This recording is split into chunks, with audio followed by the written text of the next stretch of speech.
pour acheter notamment des crayons que je n'ai pas parmi tous mes crayons et pour lesquels j'ai entendu dire que c'était les meilleurs sur le marché. Je vous montre ce que j'ai pris. J'enlève ma veste et puis on va regarder ça ensemble. Tintin. Alors, les crayons, les fameux crayons. Vous allez me demander ce que c'est. À partir des tomates du jardin, c'est bien aussi de mettre en application les matériels qu'on a achetés et voir comment ils se comportent ici. Bonjour et bienvenue sur ma chaîne L'Art du Pastel by Esthé. Si tu ne me connais pas, je suis Sam de L'Art du Pastel by Esthé et je partage sur mes vidéos des démos, des tutos, des conseils. Et puis, il m'arrive aussi de partager avec vous mes découvertes. Aujourd'hui, je suis à l'atelier aujourd'hui, il fait plutôt beau dehors, mais bon, les températures se sont refroidies. J'ai sorti mon pull et je vous propose aujourd'hui, alors il y a un nouveau magasin d'art qui a ouvert pas loin de chez moi dans une galerie commerciale dans 78 et j'aimerais y aller pour acheter notamment des crayons que je n'ai pas parmi tous mes crayons et pour lesquels j'ai entendu dire que c'était les meilleurs sur le marché, d'après en tout cas les pastellistes de renom.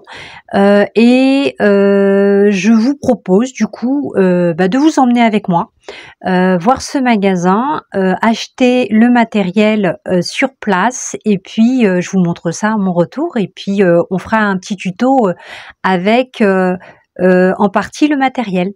C'est parti, je vous emmène.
Alors, de retour du magasin Rougier et Pied. Alors, c'est pas un magasin que j'ai l'habitude, dans lequel j'ai l'habitude d'aller, puisque je vais en général, je commande au Géant des Beaux-Arts ou à l'étranger, chez Jackson & Supplies. Mais il m'arrive aussi d'aller dans des petites boutiques sur Paris, notamment du côté de Gaîté, pour ceux qui connaissent Paris, et du côté de Montparnasse. Vous avez de très jolies petites boutiques spécialisées dans le domaine de matériel d'art et vous avez bien entendu des conseillers sur place. Ça, c'est l'avantage des petits magasins. Alors, je vous montre ce que j'ai pris. J'enlève ma veste et puis on va regarder ça ensemble. Tintin. Alors, je sais, vous allez vous demander, mais quels sont ces crayons que on ne connaît pas? Alors, vous les connaissez peut-être. Hein. Moi, je les connaissais de nom, mais je les avais jamais utilisés. Alors, Tintin, c'est Caran d'Arche Pastel Pencil. Donc c'est produit en Suisse. Donc vous connaissez les Caran d'Arche, hein, je vous en avais déjà parlé pour les sous-couches, mais pas en crayon pastel, mais plutôt en produit sorte de craie aquarellable que j'utilise pour mes sous-couches. Et j'ai entendu dire beaucoup de bien des crayons Caran d'Arche que j'ai jamais utilisé en fait. Moi j'aime beaucoup les, comme vous savez, les Carbotello. Alors les Carbotello, ce sont ceux-là. J'en ai acheté d'abord, j'en avais acheté sous forme de boîte, donc de kit. Voilà. Et ça, c'est ceux que je préfère. Voilà, j'utilise aussi les Faber-Castell et puis les Paris-Comté. Mais les Paris-Comté, bon, j'ai pas forcément toutes les couleurs que je souhaite. Alors, c'est pas donné. Je les ai payés à l'unité. La boîte, je crois qu'elle était autour de 72 €, une quarantaine de crayons. J'ai pas voulu prendre une boîte parce que je ne connais pas ce matériel, donc je veux d'abord tester avant d'acheter éventuellement une boîte. J'ai pris du blanc puisque j'ai pas trouvé de blanc vraiment flashy parmi les crayons pastels que j'ai utilisés jusqu'à aujourd'hui. C'est à peu près 4,60 € le crayon, donc c'est vraiment pas donné.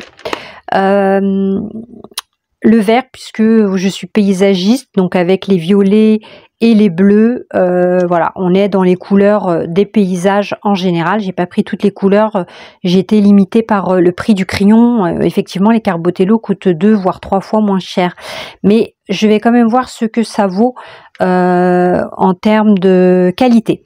J'ai aussi pris un carnet de papier noir Paint On. Je vous laisse regarder la vidéo, hein. J'avais parlé des papiers Paint On pour lesquels j'avais reçu une petite enveloppe de papier offert par le Géant des Beaux-Arts. Je suis pas sponsorisée, hein.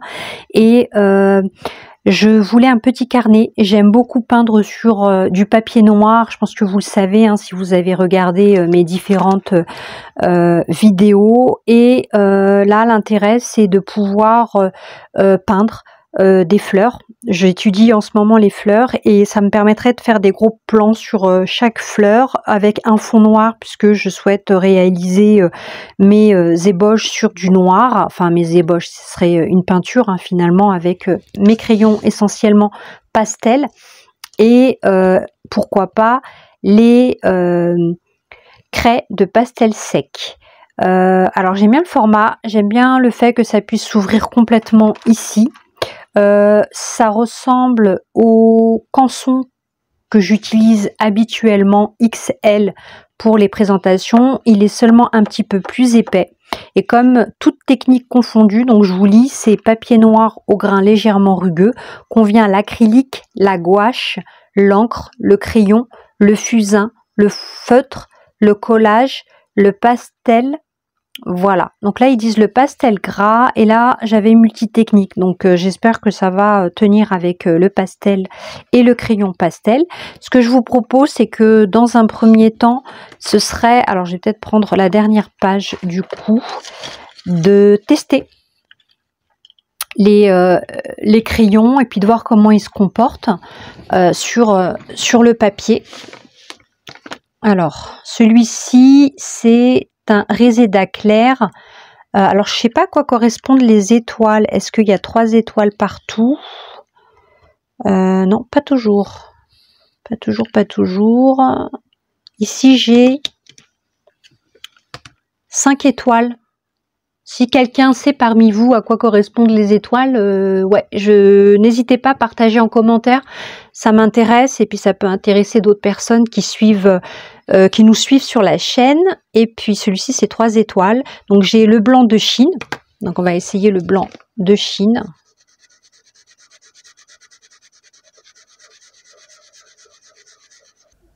Je fais ici un arrêt sur image pour vous montrer que le blanc n'est pas si blanc que ça, et c'est pas un blanc éclatant, c'est plutôt un blanc qui tire sur du gris. Ça peut être lié au fait que la surface utilisée est du noir, mais si on avait une surface foncée, je pense qu'on aurait de toute façon un blanc qui tire sur du gris, donc un blanc terne. Il faut savoir qu'au pastel sec, il y a différents blancs, des blancs qui sont beaucoup plus éclatants que d'autres. J'ai énormément de mal au niveau des crayons pastel à trouver un blanc qui soit vraiment un joli blanc pour apporter des lumières à mes peintures.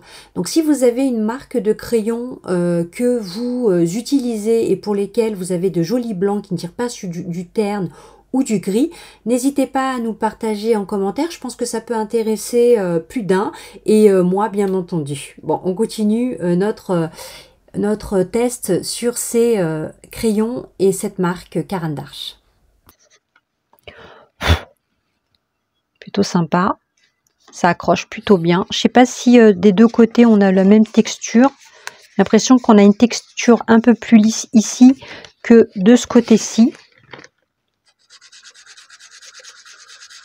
Ouais, on a une accroche légèrement plus importante ici que de l'autre côté.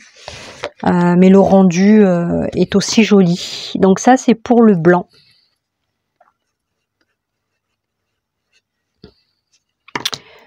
Ensuite, alors ça, c'est le 788 162.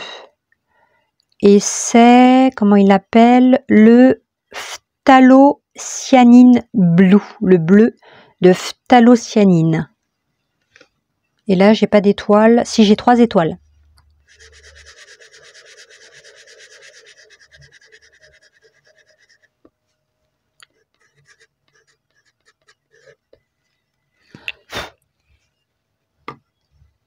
Le bleu, alors, je sais pas si vous voyez bien, peut-être agrandir un peu. Et celui-ci, c'est du violet de cobalt. Il a 3 étoiles.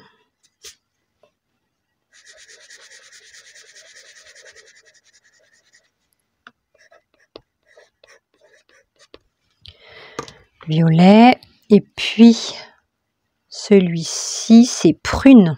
Superbe couleur, la couleur prune. Waouh!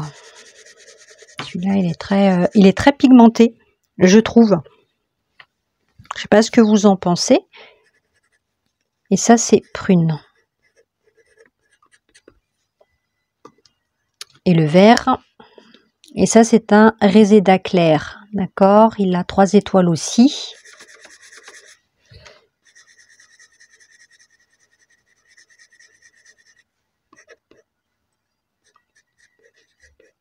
Et vert. Alors, je vais essayer de mélanger des couleurs pour voir. Donc, vert, pardon, et blanc.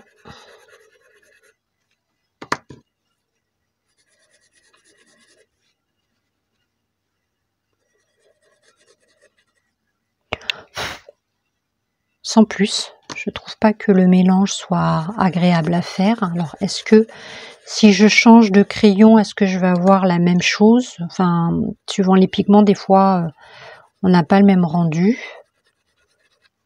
Voilà. Pas l'impression que les couleurs se confondent, j'ai l'impression vraiment qu'elles se superposent. Et du coup, à travers le blanc, on voit le prune, mais il n'y a pas un vrai mélange de couleurs. Peut-être qu'il faudrait que j'essaie avec, par exemple, du violet et du vert.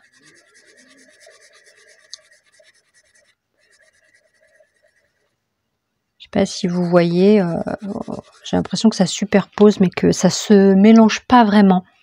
Je vais essayer, en plus ça me permet aussi d'essayer le papier. Je vais essayer avec du pastel. Peut-être pas cette couleur, on va peut-être rester sur logique avec les couleurs qu'on est en train d'utiliser. Donc admettons, j'ai un paysage avec du vert comme ça. Donc déjà ça prend bien les pigments là, ce papier, et que je veux rajouter, hop, du crayon. Ça a l'air de plutôt bien se passer. Ouais, la superposition du crayon avec le pastel sec est plutôt sympa. C'est pas toujours le cas. Et si j'essaye une autre marque, le Carbotello par exemple, pareil. Ça se superpose aussi. Alors, j'aime quand même mieux les Carbotello. Je préfère les Carbotello. Il faudrait peut-être que je vois à l'utilisation si je mélange 2 couleurs, tiens, de Carbotello, j'arrive, je vais chercher un crayon Carbotello, un autre.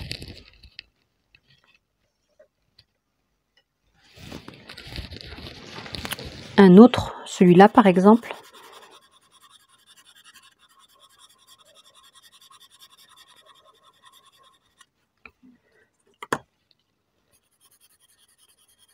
Non, là j'ai vraiment un mélange. Ils se mélangent les pigments là avec les Carbotello. C'est pas une superposition, c'est vraiment un mélange des 2 couleurs qui me donne un rose clair.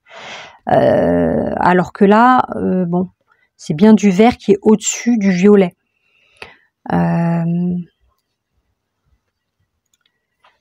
Donc je les trouve relativement chers hein, pour ce que ça donne. Alors peut-être qu'il faudrait les essayer sur différents supports pour se rendre compte vraiment de ce que ça donne. Mais en tout cas sur ce support là, le pastel fonctionne très très bien. Je pense que ça peut être sympa pour faire des fleurs notamment. Et ça sera mon petit carnet dans lequel je vais surtout dessiner pour moi en fait. C'est pas quelque chose que je vous partagerai peut-être quand j'aurai terminé ce carnet-là. Peut-être je vous partagerai ce que j'ai fait, ce que j'ai réalisé. Mais c'est vraiment une façon pour moi de peindre une fois tous les jours parce qu'en ce moment j'ai pas beaucoup de temps pour peindre. Et ça me permettrait effectivement de réaliser quelque chose en 5-10 minutes et de m'entraîner à peindre des fleurs. Voilà. Donc ce que je vous propose là maintenant, c'est de, pour pas sacrifier en fait cette feuille, je vais faire au verso des tomates.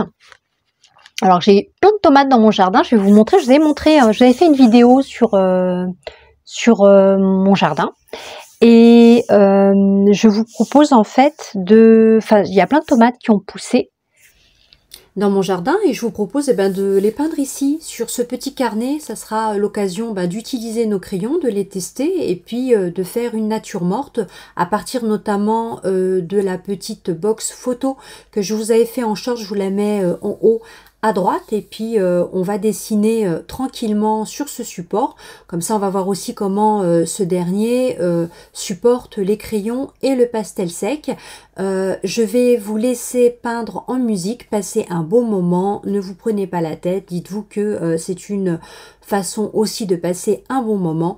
Pour ceux qui sont en abonnement bronze, qui est un abonnement gratuit, je le répète, et VIP et autres sur le site internet, vous pouvez suivre ce tuto pour lequel je vous fais un accompagnement avec mes explications étape par étape et bien entendu la photo de référence et le dessin comme d'habitude. Voilà, je vous souhaite une bonne pratique et quant à moi, je vous dis rendez-vous mercredi prochain pour notre petit short et à vendredi pour notre vlog questions-réponses. En attendant, je vous souhaite un très bon week-end et je vous dis à très bientôt sur la chaîne L'Art du Pastel by Esté. Ciao!